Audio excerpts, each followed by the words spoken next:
We are privileged to witness tonight a significant achievement in the cause of peace,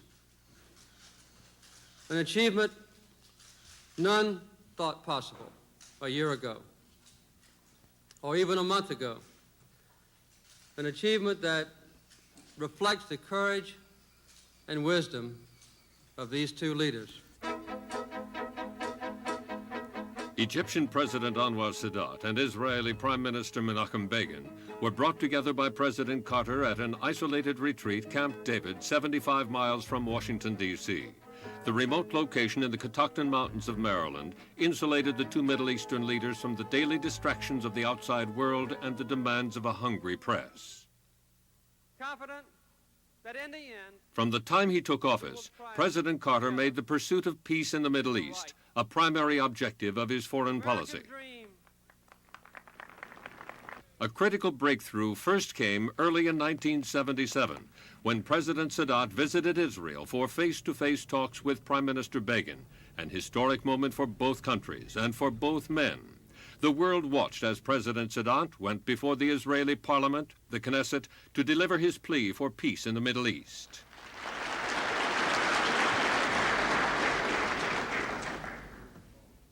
Despite frustrations and even setbacks, the lines of communication were kept open through the White House, visited by Prime Minister Begin in December of 1977. You'll be here 2 or 3 days, I hope. That same month, President Carter, on a trip to Europe, Asia, and the Middle East, met with President Sadat in Aswan, Egypt. President Carter never lost sight of the urgency of the search for peace in the Middle East. The Camp David summit was to become a key chapter in that story. Separate helicopters brought the Middle Eastern leaders to the remote meeting ground on the evening of September 5th. Warm greetings from the President and America's First Lady Rosalind Carter were waiting for President Sadat and later for Prime Minister Begin as they stepped onto the landing pad at Camp David. There was no hint of the momentous task facing the three men in the cheerful, easy manner they displayed upon arriving for what was called an open-ended summit, a meeting with no time limit for success or failure either. President Carter, who held constant briefing sessions with Middle Eastern experts from the U.S. State Department, was available to the Egyptian and Israeli delegations at all times. The process of give and take, debate and analysis went on day and night among the leaders and their staffs. Except for religious observances, there was little relief from the constant negotiating sessions. One recess arranged by President Carter included a short trip by the three leaders and some of their aides to the hallowed Civil War battlefield of Gettysburg, Pennsylvania. They saw the ground where, more than 100 years ago, thousands of Americans died fighting each other. Such respites were few, as the three men labored for 13 days, sometimes together, but more often in two-party negotiating sessions. Hardly a word about their deliberations leaked out of Camp David until the attention of the world was called to the White House on Sunday night, September 17th. When we first arrived at Camp David, the first thing upon which we agreed was to ask the people of the world to pray that our negotiations would be successful.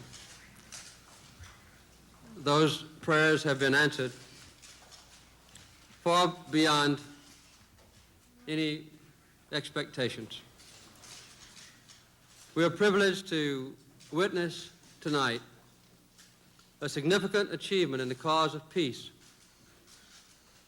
an achievement none thought possible a year ago or even a month ago, an achievement that reflects the courage and wisdom of these two leaders.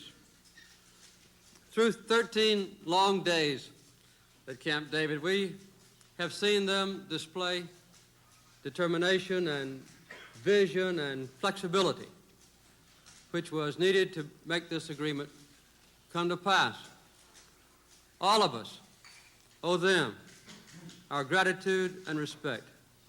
They know that they will always have my personal admiration. There are still great difficulties that remain, and many hard issues to be settled.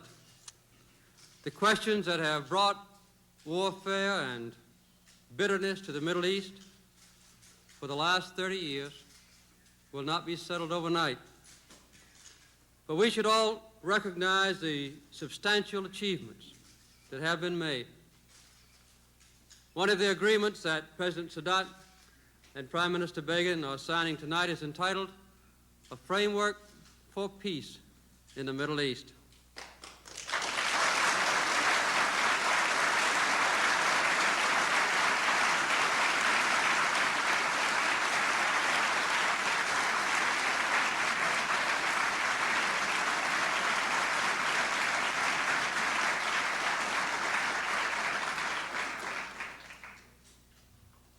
This framework concerns the principles and some specifics in the most substantive way which will govern a comprehensive peace settlement. It deals specifically with the future of the West Bank and Gaza and the need to resolve the Palestinian problem in all its aspects.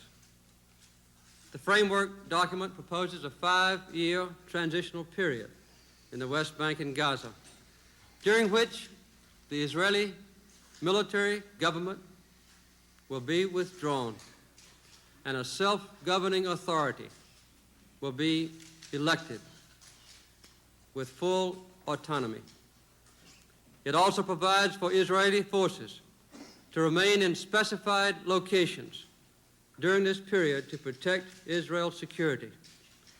The Palestinians will have the right to participate in the determination of their own future, in negotiations which will resolve the final status of the West Bank and Gaza, and then to produce an Israeli-Jordanian peace treaty. These negotiations will be based on all the provisions and all the principles of United Nations Security Council Resolution 242. And it provides that Israel may live in peace within secure and recognized borders. And this great aspiration of Israel has been certified without constraint with the greatest degree of enthusiasm by President Sadat, the leader of one of the greatest nations on earth.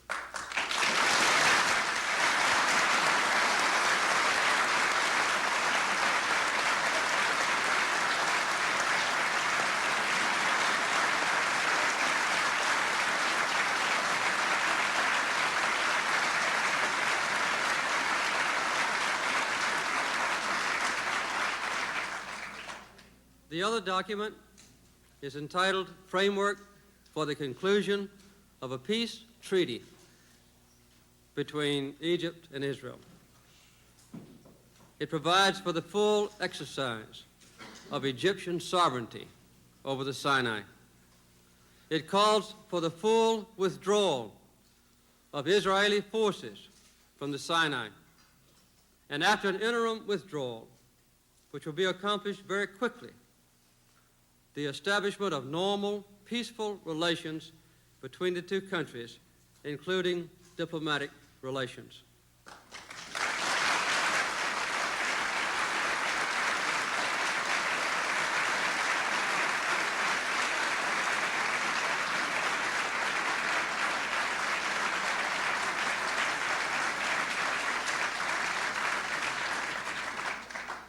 Together with accompanying letters, which we will make public tomorrow, these two Camp David agreements provide the basis for progress and peace throughout the Middle East. There is one issue on which agreement has not been reached. Egypt states that the agreement to remove Israeli settlements from Egyptian territory is a prerequisite to a peace treaty. Israel states that the issue of the Israeli settlements should be resolved during the peace negotiations. That's a substantial difference. Within the next 2 weeks, the Knesset will decide on the issue of these settlements. Tomorrow night, I will go before the Congress to explain these agreements more fully and to talk about their implications for the United States and for the world. For the moment, And in closing, I want to speak more personally about my admiration for all of those who have taken part in this process, and my hope that the promise of this moment will be fulfilled. During the last 2 weeks, the members of all three delegations have spent endless hours, day and night, talking, negotiating, grappling with problems that have divided their people for 30 years. Whenever there was a danger that human energy would fail, or patience would be exhausted, or goodwill would run out, and there were many such moments, these two leaders and the able advisors in all delegations found the resources within them to keep the chances for peace alive. Well, the long days at Camp David are over, but many months of difficult negotiations still lie ahead. I hope that the foresight and the wisdom that have made this session a success will guide these leaders and the leaders of all nations as they continue the progress toward peace. Thank you very much.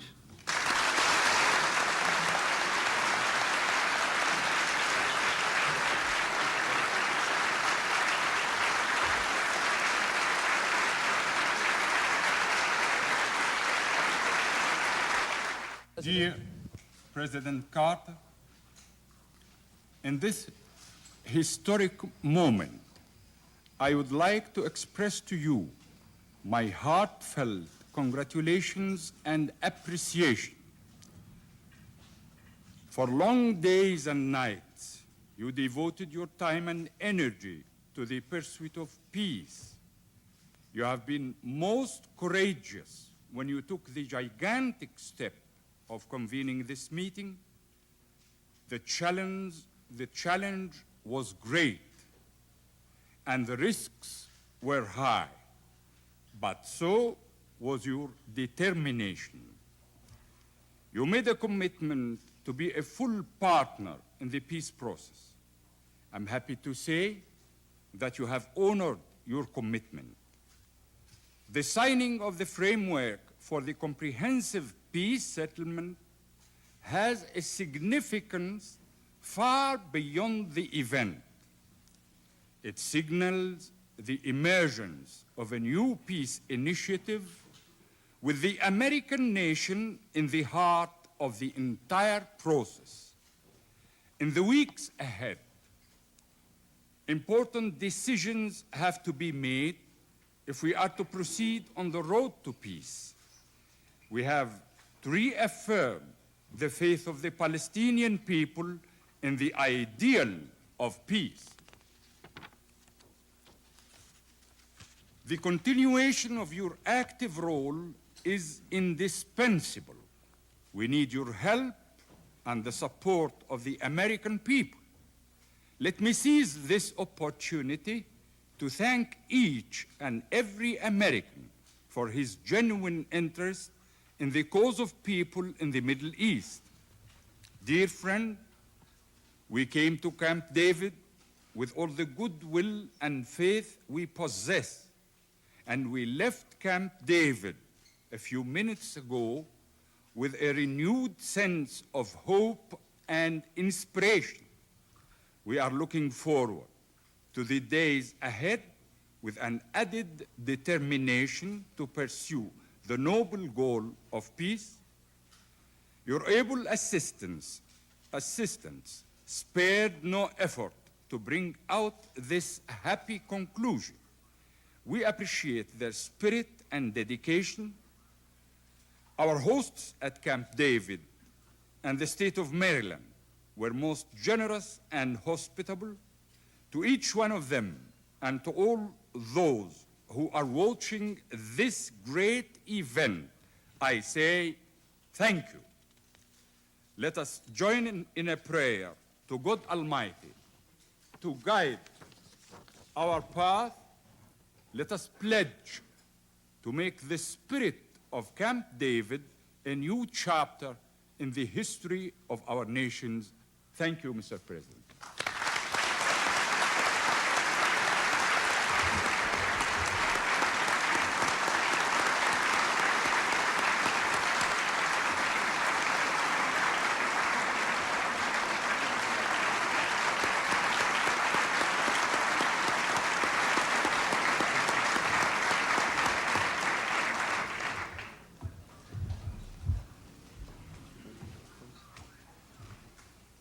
Mr. President of the United States, Mr. President of the Arab Republic of Egypt, ladies and gentlemen, the Camp David Conference should be renamed. It was the Jimmy Carter Conference.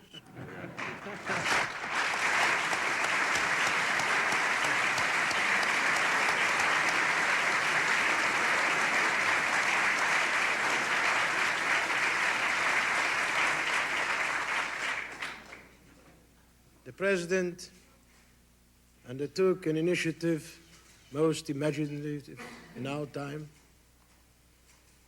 and brought President Sadat and myself and our colleagues and friends and advisors together under one roof. In itself, it was a great achievement. But the President took a great risk for himself and did it with great civil courage.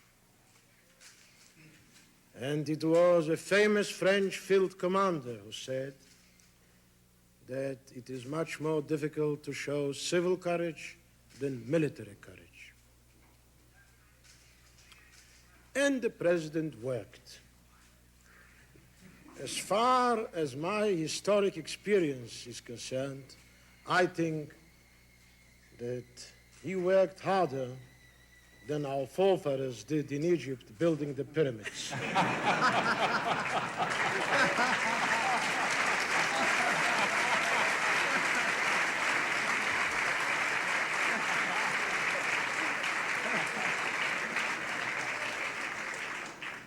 Yes, indeed. He worked day and night. And so did we. Amen. Day and night. We used to go to bed at Camp David between 3 and 4 o'clock in the morning, rise as we are used to since our boyhood, between 5 and 6, and continue working. The President showed interest in every section, every paragraph, every sentence, every word, every letter of the framework agreement. We had some difficult moments. As usually, there are some crises in negotiations. As usually, somebody gives a hint that perhaps he would like to pack up and go home. It's all usual. But ultimately, ladies and gentlemen, the President of the United States won the day. And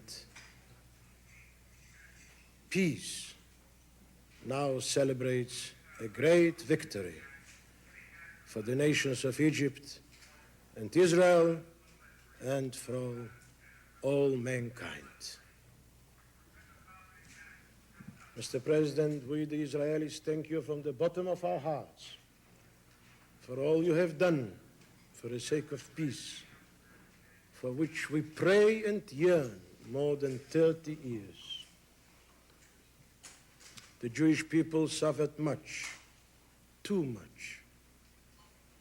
And therefore, peace to us is a striving coming innermost from our heart and soul.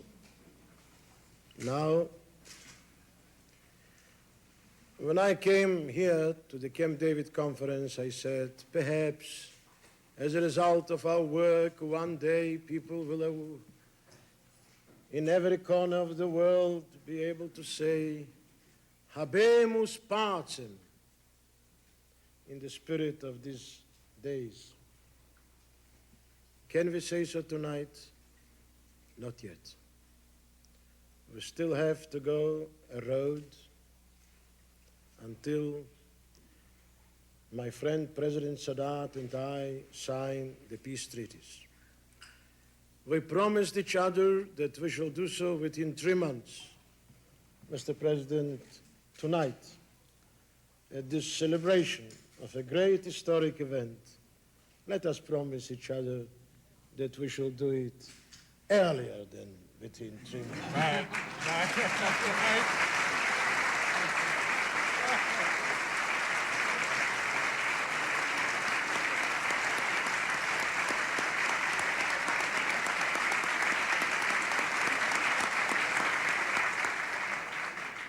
Mr. President, you inscribed your name forever in the history of two ancient civilized peoples, the people of Egypt and the people of Israel. Thank you, Mr.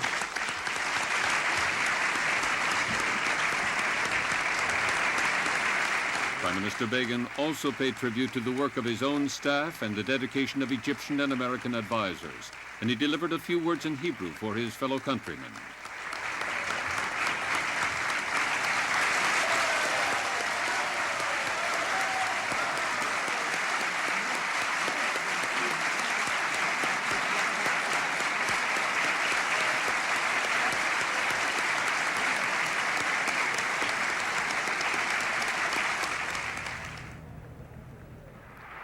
The next night, Prime Minister Begin and President Sadat, accompanied by Mrs. Carter, were in the gallery of the House of Representatives as the principles of Camp David were outlined to a joint session of the United States Congress by President Carter.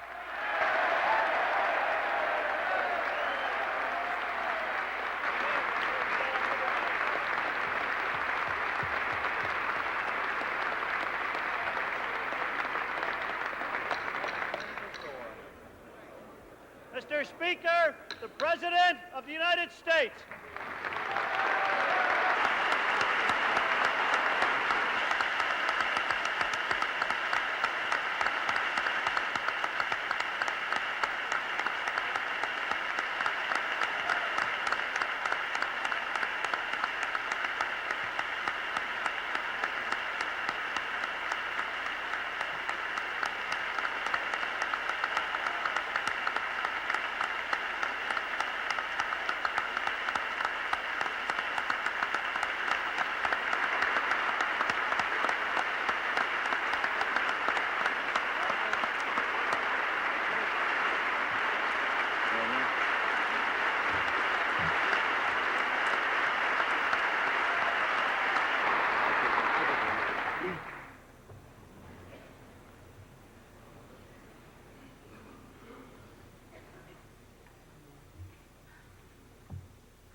Vice President Mondale, Speaker O'Neill, distinguished members of the United States Congress,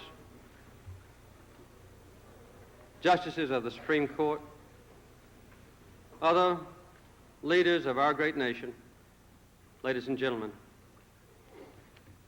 It's been more than 2,000 years since there was peace between Egypt and a free Jewish nation. If our present expectations are realized, this year we shall see such peace again.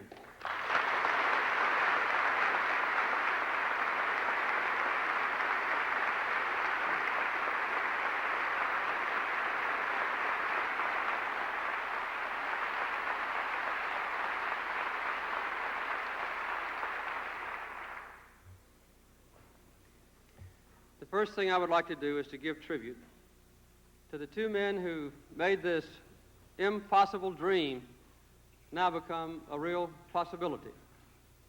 The two great leaders with whom I have met for the last 2 weeks at Camp David. First, President Anwar Sadat of Egypt.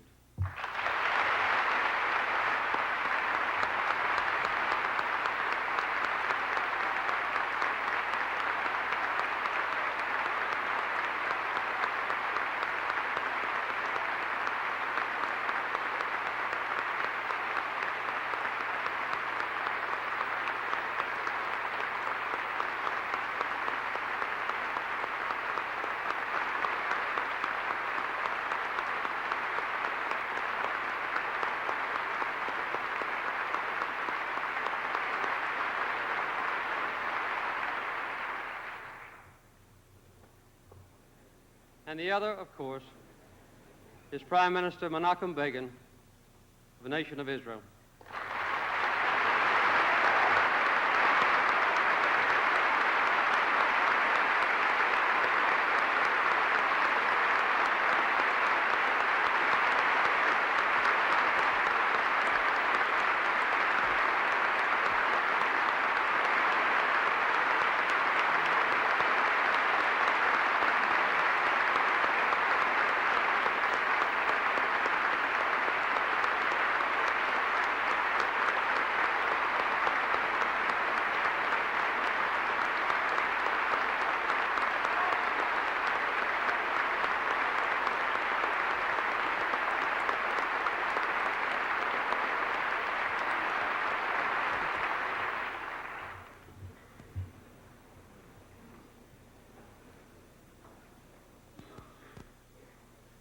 I know that all of you would agree that these are two men of great personal courage, representing nations of peoples who are deeply grateful to them for the achievement which they have realized. And I am personally grateful to them for what they have done. At Camp David, we sought a peace that is not only of vital importance to their own two nations, but to all the people of the Middle East, to all the people of the United States, and indeed to all the world as well. The world prayed for the success of our efforts, and I am glad to announce to you that these prayers have been answered.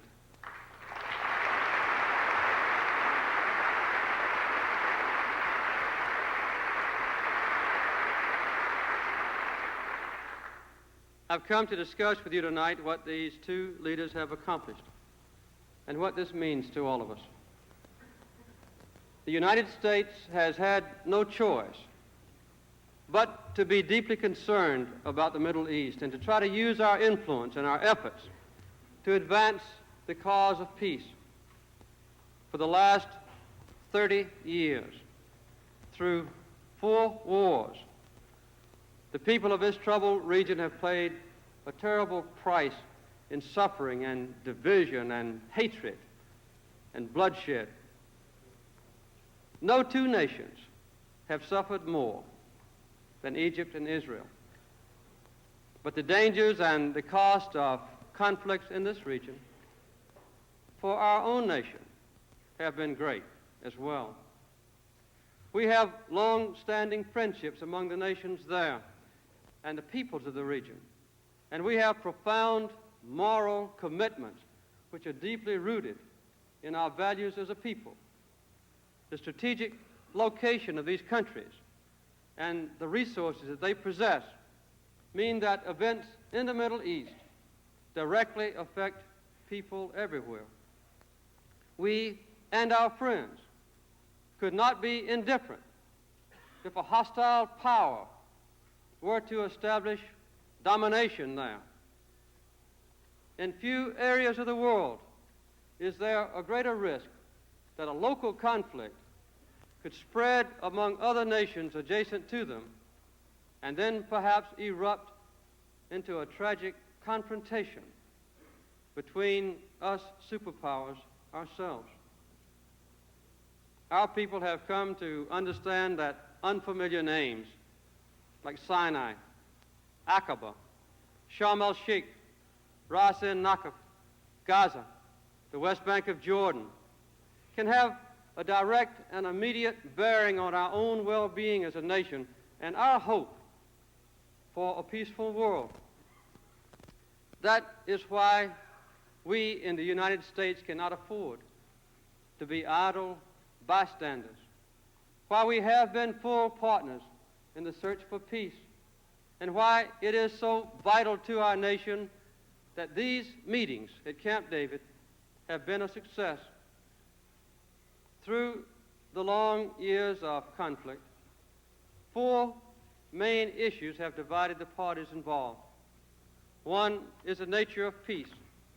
Whether peace will simply mean that the guns are silenced, that the bombs no longer fall, that the tanks cease to roll, or whether it will mean that the nations of the Middle East can deal with each other as neighbors and as equals and as friends with a full range of diplomatic and cultural and economic and human relations between them.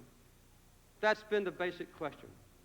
The Camp David Agreement has defined such relationships, I'm glad to announce to you, between Israel and Egypt.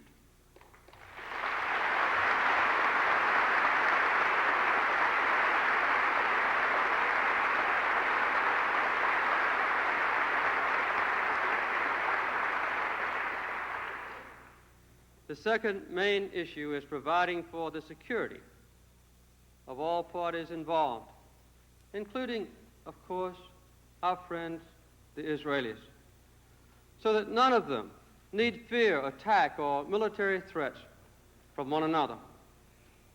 When implemented, the Camp David Agreement, I'm glad to announce to you, will provide for such mutual security.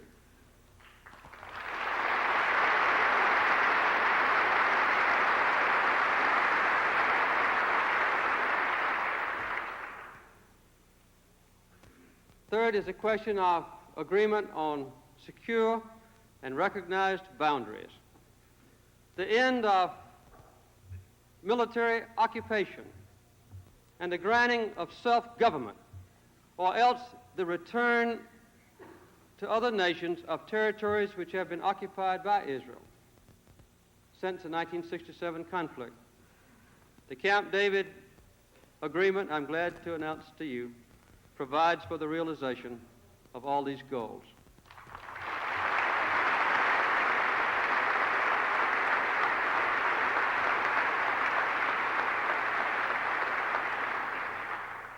And finally, there is the painful human question of the fate of the Palestinians who live or who have lived in these disputed regions. The Camp David Agreement guarantees that the Palestinian people may participate in the resolution of the Palestinian problem in all its aspects, a commitment that Israel has made in writing and which is supported and appreciated, I'm sure, by all the world. Over the last 18 months, there has been, of course, some progress on these issues. Egypt and Israel came close to agreeing about the first issue, the nature of peace. They then saw that the second and third issues, that is, withdrawal and security, were intimately connected, closely entwined, but fundamental divisions still remained in other areas about the fate of the Palestinians, the future of the West Bank and Gaza, and the future of Israeli settlements in occupied Arab territories. We all remember the hopes for peace that were inspired by President Sadat's initiative, that great and historic visit to Jerusalem last November that thrilled the world, and by the warm and genuine personal response of Prime Minister Begin and the Israeli people, and by the mutual promise between them, publicly made, that there would be no more war. These hopes were sustained when Prime Minister Begin reciprocated by visiting Ismailia on Christmas Day. That progress continued, but at a slower and slower pace through the early part of the year. And by early summer, the negotiations had come to a standstill once again. It was this stalemate and the prospect for an even worse future that prompted me to invite both President Sadat and Prime Minister Begin to join me at Camp David. They accepted, as you know, instantly, without delay, without preconditions, without consultation even between them. It's impossible to overstate the courage of these two men or the foresight they have shown. Only through high ideals, through compromises of words and not principle, and through a willingness to look deep into the human heart and to understand the problems and hopes and dreams of one another, can progress in a difficult situation like this ever be made. That's what these men and their wise and diligent advisors who are here with us tonight have done during the last 13 days.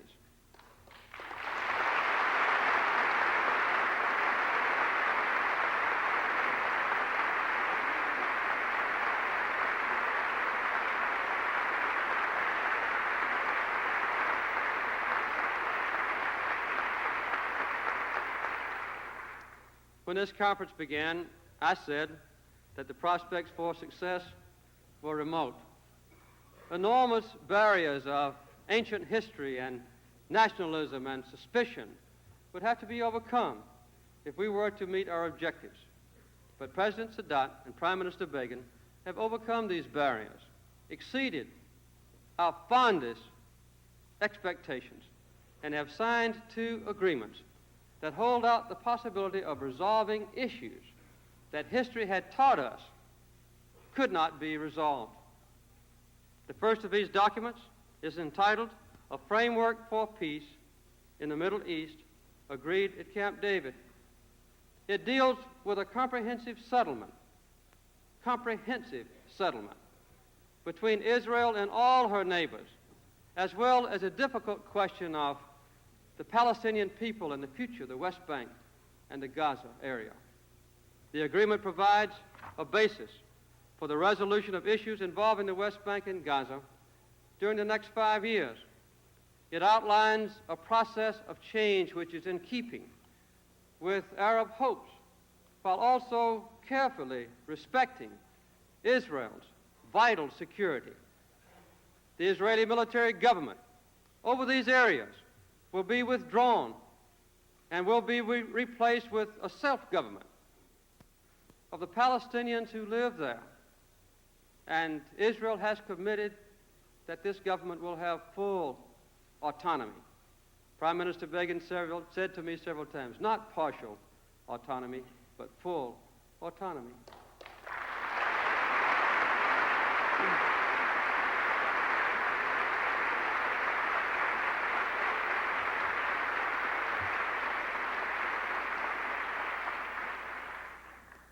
Israeli forces will be withdrawn and redeployed into specified locations to protect Israel's security. The Palestinians will further participate in determining their own future through talks in which their own elected representatives, the inhabitants of the West Bank and Gaza, will negotiate with Egypt and Israel and Jordan to determine the final status of the West Bank and Gaza. Israel has committed themselves that the legitimate rights of the Palestinian people will be recognized. After the signing of this framework last night, and during the negotiations concerning the establishment of the Palestinian self-government, no new Israeli settlements will be established in this area. The future settlements issue will be decided among the negotiating parties. The final status of the West Bank and Gaza will be decided before the end of the 5-year transitional period during which the Palestinian Arabs will have their own government. As part of a negotiation which will produce a peace treaty between Israel and Jordan, specifying borders, withdrawal, all those very crucial issues. These negotiations will be based on all the provisions and the principles of Security Council Resolution 242, with which you all are so familiar. The agreement on the final status of these areas will then be submitted to a vote by the representatives of the inhabitants of the West Bank and Gaza. And they will have the right for the first time in their history, the Palestinian people, to decide how they will govern themselves permanently. We also believe, of course, all of us, that there should be a just settlement of the problems of displaced persons and refugees, which takes into account appropriate United Nations resolutions. Finally, this document also outlines a variety of security arrangements to reinforce peace between Israel and her neighbors. This is, indeed, a comprehensive and fair framework for peace in the Middle East, and I'm glad to report this to you.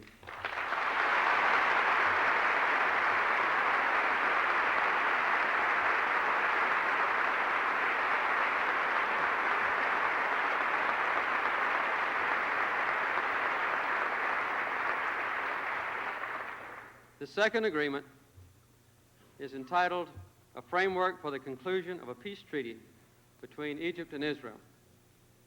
It returns to Egypt its full exercise of sovereignty over the Sinai Peninsula and establishes several security zones, recognizing carefully that sovereignty right for the protection of all parties. It also provides that Egypt will extend full diplomatic recognition to Israel at the time the Israelis complete an interim withdrawal from most of the Sinai, which will take place between 3 months and 9 months after the conclusion of the peace treaty.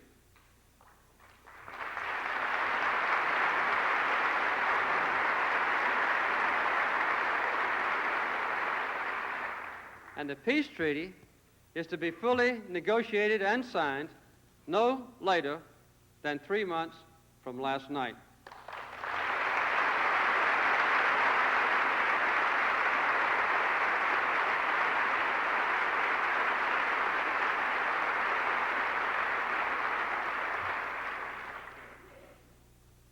I think I should also report that Prime Minister Begin and President Sadat have already challenged each other to conclude the treaty even earlier, and I hope they get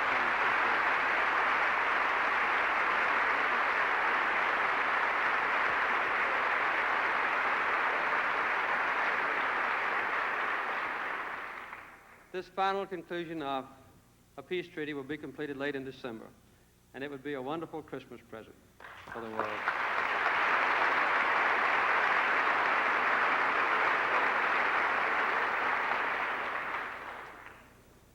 Final and complete withdrawal of all Israeli forces will take place between 2 and 3 years following the conclusion of the peace treaty. While both parties are in total agreement on all the goals that I have just described to you, there is one issue on which agreement has not yet been reached.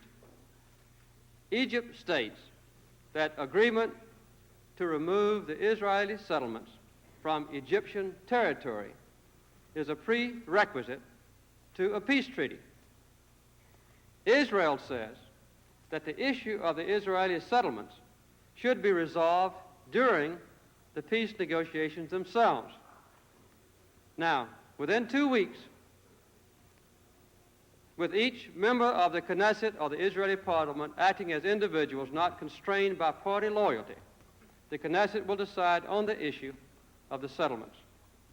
Our own government's position, my own personal position, is well known on this issue and has been consistent.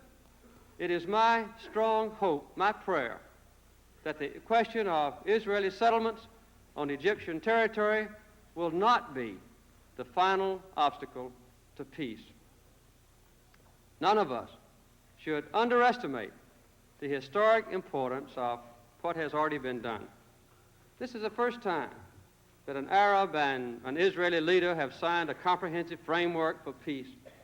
It contains the seeds of a time when the Middle East, with all its vast potential, may be a land of human richness and fulfillment, rather than a land of bitterness and continued conflict. No region in the world has greater natural and human resources than this one. And nowhere have they been more heavily weighed down by intense hatred and frequent war. These agreements hold out the real possibility that this burden might finally be lifted. But we must also not forget the magnitude of the obstacles that still remain.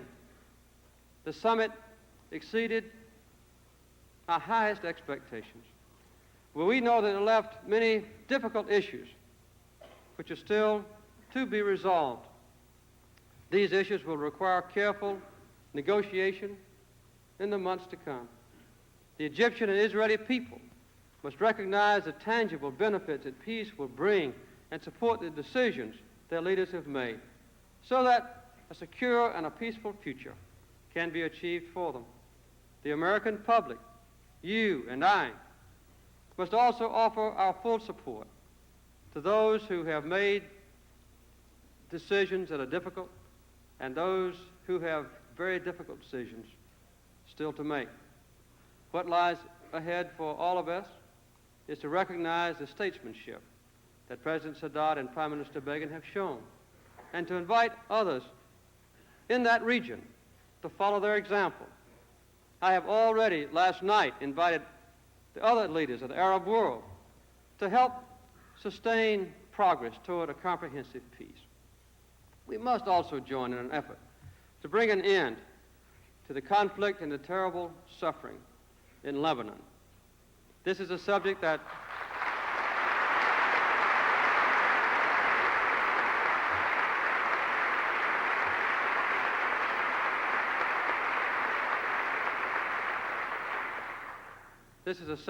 President Sadat discussed with me many times while I was in Camp David with him. And the first time that the three of us met together, this was a subject of heated discussion.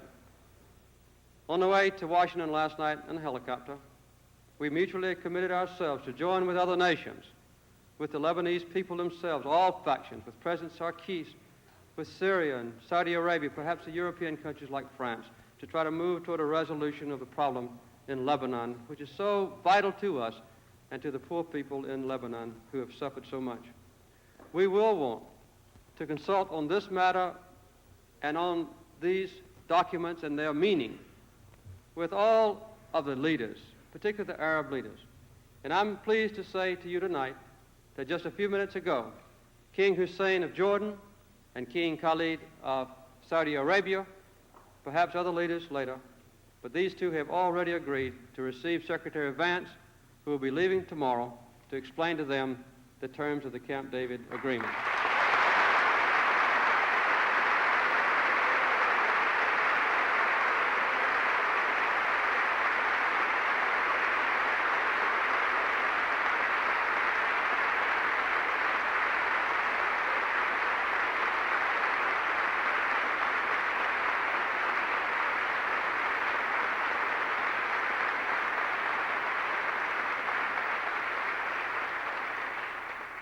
And we hope to secure their support for the realization of the new hopes and dreams of the people of the Middle East.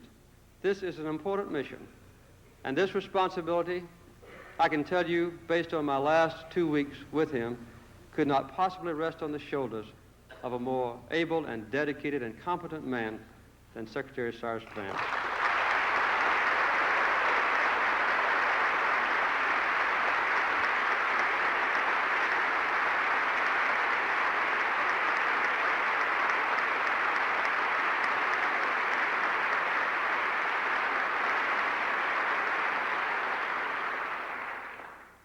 Finally, let me say that for many years, the Middle East has been a textbook for pessimism, a demonstration that diplomatic ingenuity was no match for intractable human conflicts.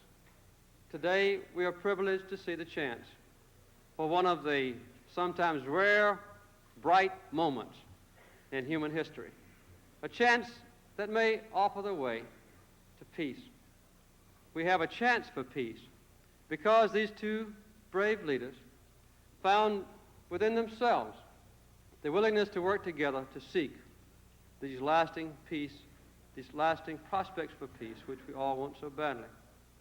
And for that, I hope that you will share my prayer of thanks, and my hope that the promise of this moment shall be fully realized. The prayers at Camp David were the same as those of the shepherd King David, who prayed in the 85th Psalm, "Wilt thou not revive us again, that thy people may rejoice in thee? I will hear what God the Lord will speak, for he will speak peace unto his people and unto his saints, but let them not return again unto folly." And I would like to say, as a Christian, to these two friends of mine, the words of Jesus: "Blessed are the peacemakers, for they shall be the children of God."